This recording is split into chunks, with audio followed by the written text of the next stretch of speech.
Morning mga idol. Magpapakain po ako ng aking mga alaga.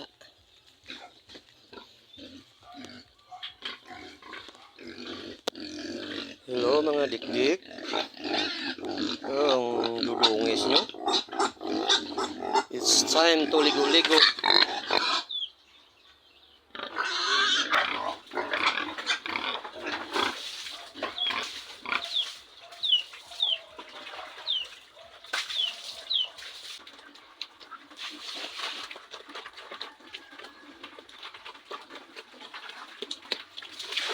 So guys, ito na po yung aking fatining.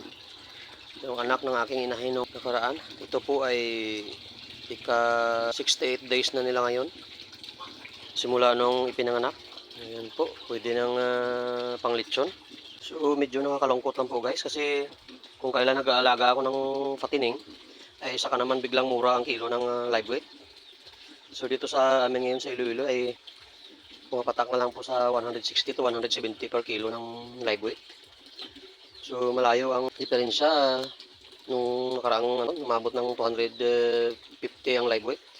So sana pagdating ng September tataas pa. So yun lang po guys. Good morning.